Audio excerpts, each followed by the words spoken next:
오늘 주님이 우리에게 주시는 도전은 우리 말씀의 제목처럼 너희도 거룩할지어다 하는 것입니다. 너희도 거룩할지어다. 그런데 거룩하게 된다는 것은 어떻게 되는 것일까요? 거룩하게 된다. 또 어떻게 거룩하게 될 수 있을까요? 이것이 오늘 주님이 우리에게 주시는 도전의 말씀입니다. 오늘 말씀 첫 13절에 보면 너희 마음에 허리를 동이고 근신하여 예수 그리스도께서 나타나실 때 너희에게 가져다 주실 은혜를 온전히 바랄지어다 이렇게 되어 있습니다.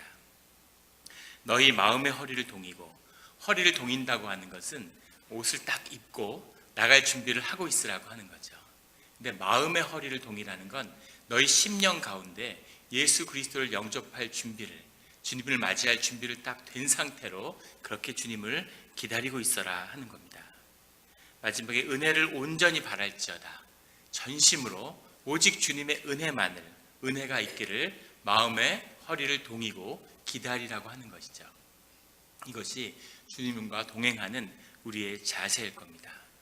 14절에 가면 너희가 순종하는 자식처럼 전에 알지 못할 때에 따르던 너희의 사역을 본받지 말고, 순종하는 자식처럼, 너희가 순종하는 자식처럼, 자식이라고 하는 것은 부모의 유업을 물려받는, 부모를 승계한다는 그런 의미가 있고, 또 순종하는 자식이라는 것은 부모에게 충실한 그런 자식을 의미하는 것이죠. 근데 전에 알지 못할 때, 주님을 알지 못할 때 너희의 사역, 너희의 육신의 정욕에 따른 그런 마음에 올라오는 너희 몸의 욕구를 따라서 살던 그런 삶을 이제서는 살아서는 되지 않는다, 이렇게 말씀하고 있는 거죠. 그리고 15절에 오직 너희를 부르신 거룩한 이처럼, 너희를 부르신 거룩한 이는 바로 하나님이죠. 하나님처럼 너희도 모든 행실에 거룩한 자가 되라. 오늘의 말씀의 제목처럼 하나님이 거룩하신 분인 것처럼 너희도 거룩한 자가 되라, 이렇게 이야기하는 거죠. 더 확증하여서 16절에는 기록되었을 때 레위기의 말씀을 가져와서 내가 거룩하니 너희도 거룩할지어다 하셨느니라, 이렇게 말씀하고 있습니다. 이 말은 하나님같이 되라, 이 얘기죠. 하나님이 거룩한 분이시기 때문에 너희도 거룩해져야 된다. 거룩하라는 것은 삶 가운데 착하게 살아야 된다, 모범이 돼야 된다, 이런 윤리적인 이야기가 아닙니다. 하나님의 형상을 우리의 삶 가운데 드러내야 된다는 거죠. 하나님의 하나님 되심이 우리의 삶 가운데 나타나야 한다는 겁니다. 그것이 우리의 정체성, 우리 자신을 주장하는 것이 되어야 한다고 그렇게 말씀하고 있는 거죠. 모범적으로도 착하게도 살 수 없는 우리가 어떻게 하나님처럼 살 수 있을까요? 어떻게 하나님처럼 될 수 있을까요? 1971년에 스탠포드 대학 심리학부에서 아주 역사적인 실험을 하게 되는데, SPE라고 그러죠. 스탠포드 프리즌 익스페리먼트, 이렇게 해서 모든 심리학 교과서에 다 실려 있는 아주 역사적인 실험을 하게 됩니다. 심리학부, 조던 홀이라고 하는 그 심리학부 건물 지하를 교도소로 개조한 겁니다.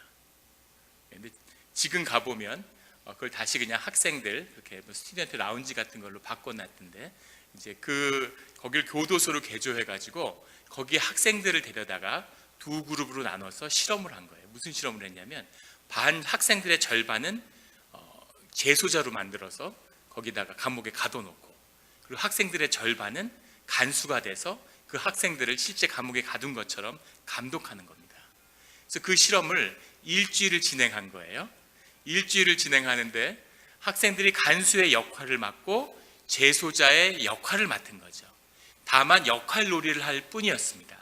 그런데 일주일 동안 그 실험이 진행되는 동안 학생들이 점점 자기 역할에 충실해진 거죠. 근데 놀라운 건 뭐냐면, 간수 역을 맡은 학생들이 재소자들을 괴롭히기 시작하는 거예요. 그래서 막 재소자들이 계속 괴롭히는데 그 점점 도가 넘어가서 나중에는 관찰자들이 이거 그냥 두면 사고가 나겠구나, 큰일 나겠구나 해서 실험을 중간에 중단시켰죠. 이 실험이 유명해진 이유는 얼마나 인간 안에 악한 본성이, 동물적인 그런 육적인 본성이 있는가 하는 것을 증명하는 그런 실험의 대명사가 되었습니다. 오늘 나오는 것처럼 말씀에 너희의 사욕을 본받지 마라. 너희의 육신대로 살면 짐승 같은 짐승만도 못한 삶이 너희를 기다리고 있다라는 얘기죠. 그래서 오늘 우리에게 새로운 삶의 방향, 거룩한 삶에 대해서 이야기하고 있는 겁니다. 주님의 정체성, 하나님의 성품이 내 삶의 정체성을 이루어야 한다는 거죠. 그런데 그걸 어떻게 이룰 수 있을까요? 우리가 이런 죄된 육신을 갖고 있는데, 거기에 대한 성경의 말씀은 12절에 18절에 나오는 것처럼 너희가 알거니와 너희 조상이 물려준 헛된 행실에서 대속함을 받은 것은 주님의 대속함을 받았다는 것이죠. 은과 금이나 없어질 것으로 된 것이 아니라 19절에 어린 양 같은 그리스도의 보배로운 피로 된 것이라. 주님의 보배로운 피와 십자가로 인해서 우리가 죄사함을 받았다는 겁니다. 그런데 문제는 뭐냐면 이 죄사함을 받은 주님의 자녀들에게 오늘의 이 말씀이 선포되고 이 서신이 쓰여졌다는 거죠. 죄사함을 받았는데, 주님의 거룩한 피로 덮임을 받았는데 우리는 여전히 죄 속에서 살고 있고 죄된 육체도 그대로 있는 것이죠. 그래서 우리가 어떻게 죄된 삶에서 벗어날 수 있을까? 이것입니다. 그런데 거기에 대한, 우리가 어떻게 주님께 의지해서 주님의 십자가의 공로로 죄사함을 받았는데 다시 죄를 짓고 있는, 다시 죄 속에서 살고 있는 우리 인간의 이 비참한 현실에서 벗어날 수 있을까? 거기에 대한 주님의 말씀은 21절에 너희 믿음과 소망이 하나님께 있기 때문이다. 너희가 하나님을 믿기 때문에 그 안에서 그런 거룩함을 이룰 수 있는 소망이 아직 있다는 거죠. 그 소망이 우리에게 있는데 그것이 무엇이냐면 22절에 너희가 진리를 순종함으로 너희 영혼을 깨끗하게 하여 거짓이 없이 형제를 사랑하기에 이르렀으니 그 마음을 뜨겁게 서로 사랑해라. 주님의 은혜의 보혈로 너희가 형제를 사랑하고 있는데 아주 좋다. 그런데 마음을 뜨겁게 서로 더 사랑해야 돼. 이렇게 말씀하는 것이 오늘 거룩함에 대한 그 비밀로 제시되고 있는 거예요. 이 말씀이 와 닿으십니까? 어떻게 사랑하는 것으로 거룩함을 이룰 수 있을까요? 어떻게 사랑함으로 우리가 주님과 같이 될 수 있을까요? 주님이 정체성이 나를 주장하는 그런 삶. 제가 미국에 와서 이제 아이들을 키우고 있죠. 그런데 아주 재미있는 흥미로운 교육 통계가 하나 있습니다. 아이들의 학업 성취도에 대한 조사인데, 한국에서 조기 유학을 와 있는 아이들, 초등학교, 중학교, 고등학교인데 F1 비자를 받아서 부모랑 같이 떠나있든 유학을 와 있는 그런 한국의 유학생 아이들이 30만 명을 넘는다고 합니다. 미국에 지금. 놀랍죠? 그런데 미국에는 200만의 이민온 교포들이 낳은 자녀들이 미국에서 자라나고 있어요. 근데 그 아이들을 대상으로 학업 성취도 조사를 한 겁니다. 근데 놀랍게도 한국에서 유학 온 아이들이 압도적으로 학업 성취도가 높다는 겁니다. 믿어지십니까? 저도 아이들을 여기서 키우고 있는데 깜짝 놀랐죠. 여기서 자라서 미국의 시민권을 가지고 있고 미국의 역사와 영어를 모국어로 하고 있는데 여기서 자란 애들이 당연히 공부를 더 잘해야지 어떻게 한국에서 온 애들이 훨씬 더 공부를 잘할까? 근데 주변에 보면 그런 걸 쉽게 발견할 수 있죠. 제가 알던 한 자매도 지금은 이제 다 커서 어른이 됐지만 중학교 때 미국에 조기 유학을 왔어요. 중2 때 조기 유학을 왔는데 중1 때까지 한국에서 공부를 하는데 너무 공부가 힘든 거죠. 근데 반에서 하위권이래요.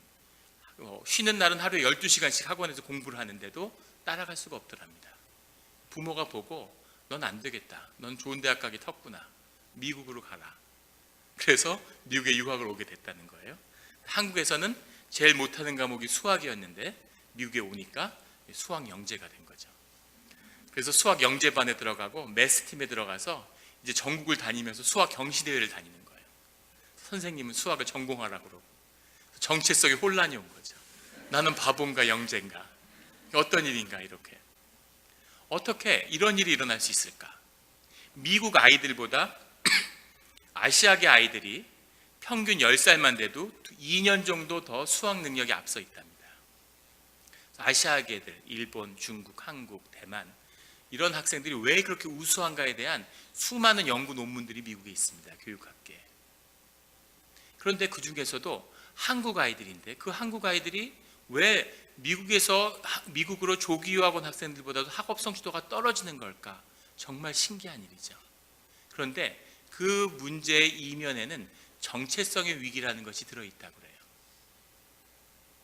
우리는 잘 느끼지 못하지만 미국에서 날아서 자란, 여기서 자란 우리의 2세 아이들은 심한 정체성의 혼란을 겪는다는 겁니다. 초등학교 3, 4학년쯤 되면 그게 시작되는데 집에서 밥을 먹는 거를 부끄러워하게 생각을 한대요. 부모한테 얘기를 안 하더라도. 내가 남과 다르구나라는 것을 처음으로 경험하게 되는데 그것을 받아들이기 힘든 거죠. 좋은 방향으로. 그래서 왜 애들은 빵을 먹는데 우리는 밥을 먹을까? 왜 애들은 숲을 먹는데 우리는 국을 먹을까? 이걸 부끄럽게 생각하기 시작하면서 정체성의 위기가 시작된다는 거예요. 중학교, 고등학교를 가면서 점점 그 정체성이 심하게 위기를 겪는다는 거죠. 멋있게 말해서 위기를 겪는 거지 세상에 눌리는 겁니다. 자기의 생명을 자기 안에서 이렇게 열어서 끌어내야 되는데 자꾸 현실에 눌리고 열등감에 시달리고 자꾸 밀리는 거죠. 근데 한국에서 유학을 온 아이들은 그런 위기가 없는 거죠.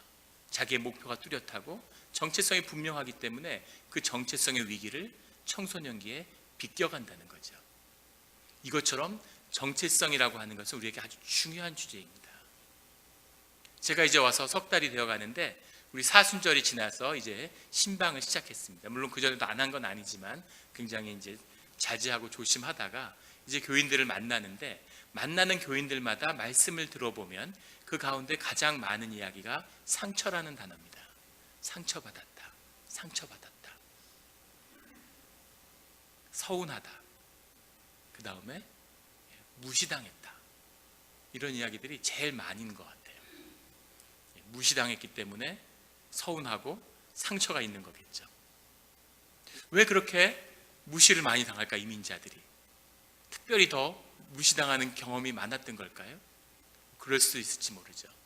무시당했기 때문에, 기분이 나쁘기 때문에. 그런데 무시를 많이 당했다고 해서 상처가 많고 서운하고 그런 것일까 하면 그렇지 않을 수도 있습니다. 예전에 한 신문을 봤는데 화제거리가 됐어요. 이태원동에 사는 한 외교관입니다. 외국의 영사인데 거기에 있는 외국인 공간에 살고 있는데 외국 공간이 없는 나라이기 때문에 집을 하나 빌려가지고 살고 있었다는 거죠. 근데 옆집에 주인이 개를 키우는지 밤에 2시, 3시만 되면 개들을 끌고 나와서 개들하고 밤에 논다는 거예요. 한두 마리가 아니라 수십 마리의 개하고 마당에서 노는 거죠. 시끄러워서 잠을 잘 수가 없는 거죠. 그래서 그거를 옆집에다가 한 2-3번 항의했답니다. 그랬더니 어느 날 집주인이 오더니 집을 나가라고, 계약을 파기하고 모든 위약금을 물어줄 테니까 집을 나가라고 그러더라는 거예요. 너무 황당해서 이게 무슨 일인가, 어떻게 이럴 수가 있냐 이러니까 이 집이 옆집 사람에게 팔렸다고. 집을 항의했더니 그 집을 사버린 거죠. 그리고 쫓아내버린 거죠. 항의한다고. 그래서 그 옆집에 사는 사람이 누구인가를 알아봤더니 한국의 굴지에 전자재벌의 총수가 사는 집이었던 거죠. 근데 그 사람이 얼마나 개를 좋아하는지 밤마다 그렇게 낮에는 누워 자고 밤에 일어나서 개들하고 논다는 거예요. 산 경제신문 기자가 그게 화제가 됐기 때문에 물어봤습니다. 왜 회장님은 그렇게 개를 좋아하시나요? 그랬더니 그 사람이 뭐라고 얘기를 하냐면 하도 사람들에게 상처를 많이 받아서 이제는 개밖에 나를 위로해 주는 존재가 없다, 이렇게 얘기하는 거예요. 제가 그 기사를 보고 깜짝 놀랐습니다. 재벌의 총수고 재벌 회장의 아들로 태어나서 귀족같이 살았을 텐데 누가 재벌 총수에게 그렇게 상처를 줬을까? 회사 안에서 누가 그렇게 회장을 서운하게 했길래 그렇게 상처가 많을까? 상처는 환경의 문제가 아니라 마음의 문제입니다. 내 자존감이 낮아지면 어떠한 일에도 상처를 받게 돼 있어요. 택시를 타면 택시 기사가 나를 무시하고, 형제들을 만나니까 형제가 나를 무시하고, 회사에 나가면 간부가 나를 무시하고, 장사를 하니까 손님들이 무시하고, 그걸 좀 위로받으려고 교회에 오니까 목사가 무시를 하네. 나는 왜 무시를 당할까? 세상은 속이죠.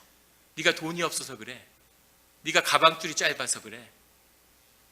네 차가 시원찮잖아. 비싼 시계를 안 찼잖아. 그런 식으로 계속 우리를 속이는 거죠. 그런데 그런 것이 이유라면 어떻게 한국의 갑부가, 제일 부자가 그토록 많은 상처를 받았던 것일까요? 그것은 외부의 환경의 문제가 아니라 우리 자존감의 문제라는 거죠. 우리의 자존감이 높으면 높으면 어떠한 모욕과 어떠한 공격이 와도 상처를 안 받는 겁니다. 개가 나한테 짖는다고 상처받는 사람 있나요? 저 개가 날 무시하네 이러면서. 개가 짖든 말든 아무 상관없죠. 내 자존감이 낮아지면 어떠한 일에도 상처를 받는 거죠. 마치 바닷물이 깊으면, 물이 깊으면 큰 배가 떠가잖아요. 밑에, 바다 밑에 뭐가 있어도 아무 구애 없이 잔잔하게 배가 가는 거죠. 그런데 물의 수위가 낮아지면 조약돌 속에서 막 찌그럭버그럭 하는 거죠. 온갖 것에 상처를 다 받는 거죠. 이것이 삶의 문제고 자존감의 문제입니다. 그런데 문제는 뭐냐면 이미 우리의 자존감이 낮다는 것이죠. 자존감이 이미 낮아요. 그럼 우리의 자존감은 왜 낮을까? 재벌 총수가 돼도 올라가지 않는 이 자존감을 어떻게 올릴 수 있을까? 이의 비밀은 사실은 부모에게 있다는 거죠. 교육 심리학자들의 연구에 의하면 아이들이 태어났는데 어릴 때부터 아이들이 자라나는 그 과정에서 부모가 같이 놀아주면, 그리고 특별히 가부장적인 사회 제도 안에서는 아버지가 아이들하고 놀아주면 아이들의 자존감이 높아진다는 거예요. 내가 귀한 사람이구나. 그냥 아빠 놀아줄 뿐인데 아이들은 무의식 가운데 내가 이만큼 귀하고 존귀한 사람이니까, 내가 이만큼 귀한 사람이니까 아버지가 나를 놀아주지, 이렇게 생각이 된다는 거죠. 그렇게 자존감이 높이 형성된 사람은 평생을 높은 자존감을 갖고 살아가게 된다는 겁니다. 세상이 나를 다 왕따하는데 그 사람은 정작 내가 세상을 왕따하고 있어, 이 가련한 세상, 이렇게 생각하는 거죠. 자존감이 높으니까, 내가 귀하니까. 그런데 문제는 우리의 자존감이라는 걸 지키기 위해서 부모가 놀아줘야 되는데 부모들이 시간을 잘 내주지 않는다는 거죠. 왜 시간을 내주지 않을까요? 바쁘기 때문이고. 저도 유학생 시절에 아이를 낳았는데 아이들하고 놀아주고 싶지만 그게 늘 마음에 놀아줘도 부담이 되는 거죠. 마음에 왜 부담이 되냐면 그 시간을 낭비하는 것 같기 때문입니다. 경쟁력을 더 쌓아야 되는데, 공부를 더 해야 되는데, 뭔가 실력을 더 쌓아야 되는데 그 시간을 아이들하고 낭비한다고 생각을 하는 거죠. 그 시간이 아까운 거죠. 그런데 사랑이라는 것이 뭐냐? 오늘 말씀 가운데 너희가 뜨겁게 서로 사랑해라. 이게 왜 무슨 해답이 될 수 있을까? 사랑이 중요한 이유는, 사랑이라는 것이 뭐냐면 바로 시간을 서로 낭비하는 것이기 때문입니다. 사랑이 뭘까요? 사랑은 서로 시간을 낭비하는 거예요. 연애할 때를 한번 생각해 보십시오. 얼마나 많은 시간을 서로 낭비했는지. 괜히 일 없이 공원을 일로 갔다가 절로 갔다가, 집에 데려다 준다고 갔다가, 또 버스 탄 데 데려다 준다고 다시 나왔다가, 또 집에 데려다 준다고 갔다가. 그런 경험 있는 분들은 몹시 기뻐하시고, 저게 무슨 소리야, 그런 일이 어디 있어, 이런 분도 계시겠죠. 연애라고 하는 건 서로 사랑하기 때문에 시간을 낭비하는 거죠. 가족도 같이 사랑하기 때문에 시간을 낭비하는 겁니다. 저도 부모님이 오시면 부모님들은 늘 어떤 리추얼처럼, 종교적인 예배처럼 항상 식사를 하고 앉아서 드라마를 보세요. 그럼 저도 옆에 앉아서 같이 드라마를 봅니다. 왜냐하면 그게 부모님과 같이 사랑을 나누는 방식이기 때문이죠. 드라마를 중간부터 봐서 내용도 모르고 재미도 없지만, 하지만 부모님을 사랑하니까 같이 드라마를 보는 거죠. 그 시간을 부모님이 기뻐하시는 거죠. 교회는 뭘까요? 교회도 서로 하나님을 사랑을 나누는 공동체이기 때문에 서로 같이 시간을 낭비하는 겁니다. 세상에 교회에서 보내는 시간처럼 쓸데없는 시간이 있을까? 괜히 다 큰 어른들이 모여가지고 이렇게 시간을 낭비하고 저렇게 시간을 낭비하고, 그렇게 서로 시간을 낭비하는 이유는 서로 사랑하기 때문이고, 이 안에 주님의 사랑이 함께하기 때문이죠. 교회에서 세상의 경험을 쌓고 유능한 분들은 교회에 오면 기가 막힐 거예요. 세상이 이렇게 비효율적이고 이렇게 비능률적이고 이렇게 무능한 조직이 또 있을까? 하지만 이것은 가족이고 공동체이기 때문에 서로 시간을 낭비하는 거죠. 자식을 사랑하기 때문에 자식과 시간을 낭비하는 거죠. 성도를 사랑하기 때문에 성도와 같이 시간을 낭비하는 겁니다. 이 안에 더 큰 비밀은 바로 하나님이 우리와 함께 당신의 시간을 우리와 함께 낭비하고 계신다는 거죠. 주님이 우리를 사랑하시기 때문이죠. 그 존귀한 분이, 세상의 모든 섭리를 주관하시는 분이 나와 함께 시간을 보내주고 계시는 거죠. 왜냐하면 나를 사랑하기 때문입니다. 자, 부모가 나를 한 번도 놀아준 적이 없는데, 엄마는 일하고 아빠도 일하고, 나는 아빠가 부모가 나하고 놀아준 적이 없어. 한 번도 잘 때 책을 읽어주신 적이 없어. 대부분의 한국의 어른들이 그러실 겁니다. 제가 교회에서 한 전도사님을 아는데, 그분이 은행에서, 큰 은행에서 일을 하는데 이렇게 발런티어로 교회를 찬양으로 섬긴 아주 좋은 분이었어요. 근데 집이 이제 뭐 잘 사니까 집이 큰 집에 살죠. 집에 놀러 갔는데 모든 집에 불이 다 켜져 있는 겁니다. 문을 딱 열고 들어갔는데 완전히 스튜디오처럼 불이 환하게 켜져 있어요.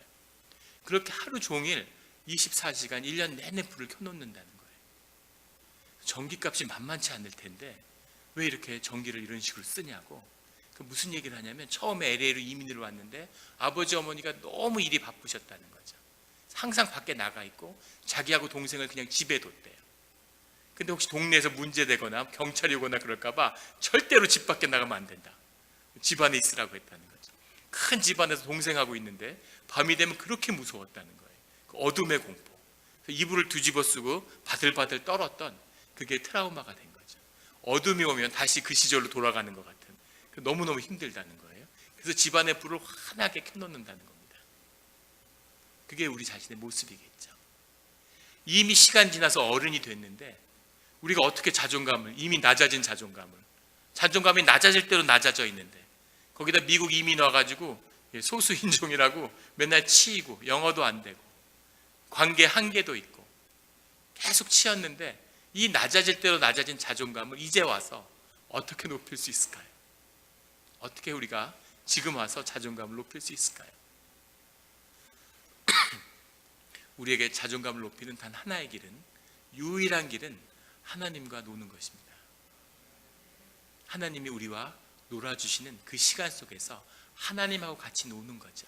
그래서 우리의 자존감이 높아지는 겁니다. 그게 기도죠. 그것이 예배입니다. 그것이 성스러운 성도의 교제죠. 하나님이 함께 하시기 때문에 이 귀한 하나님이, 천지를 지으신 하나님이, 무엇하고도 비교할 수 없는 이 지존의 하나님이 나의 하나님이고, 나에게 말씀하시고 나의 기도를 들으시고 나와 교제하고 나와 함께 하시는 거죠. 기도하는 가운데 주님과 함께하는 그 시간을 갖는 사람들만이 자신의 자존감이 높아지는 것을 경험하는 거예요. 하나님을 섬기는 그 은혜 가운데 내가 하나님을 닮아가고, 내 삶을 하나님이 개입하시는 가운데 우리가 하나님의 피조물인 것이 드러나는 거죠. 내 안에 성령님을 주셨는데, 예수님의 십자가로 그 성령님이 하나님하고 같이 놀므로써 그 성령이 내 안에서 자라나고 내 삶의 주인이 돼서 주님과의 연합을 하는 겁니다. 그때 교회의 신비가 뜨겁게 서로 사랑하며 하나님과 연결되며 하나님의 은혜와 사랑이 내 삶을 채우는 놀라운 은혜를 경험하게 되는 거죠. 이 은혜가 우리를 사로잡을 때 우리 삶 가운데, 우리 가정에, 연애에 빠졌을 때 모든 게 아름다워 보이잖아요. 동네 똥개도 제가 원래 저렇게 예뻤나? 사랑이 나를 채우는 거죠. 그 능력이. 주님과 사랑에 빠졌을 때, 그때 비로소 내 삶의 수위가 높아졌을 때, 이제까지 나를 상처 주고 박해하는 상처의 단골, 나를 무시하고 서운하기만 했던 상대가, 그 사람의 그 아픈 삶의 자리가, 지나온 삶의 자리가, 그 연약한 모습이, 그런 긍휼한 마음이 내 안에 올라오는 거죠.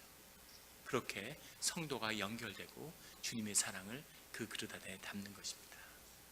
그것이 오늘 주님이 말씀하신 내가 거룩하니 너희도 거룩할지어다.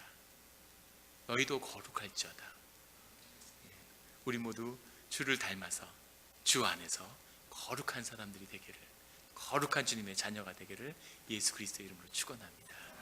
같이 기도드리시겠습니다.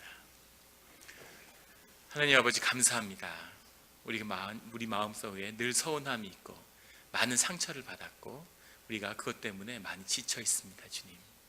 주님, 우리가 늘 힘들었는데 우리가 주님을 만남으로 우리의 마음을 위로하시며 우리와 같이 놀아주시며 우리의 기도를 들어주시고 주님이 말씀하시는 것을 통해서 우리의 심령을 자라나게 해주시는 걸 감사합니다.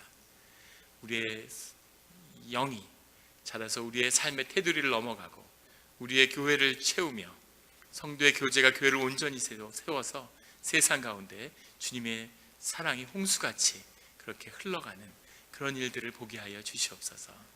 우리의 자녀들을 사랑으로 세우고 높은 자존감으로 이 이민사회에서 이 세상을 다스리는 그런 주님의 권세를 누리는 축복의 자녀들로 세워 주시옵소서.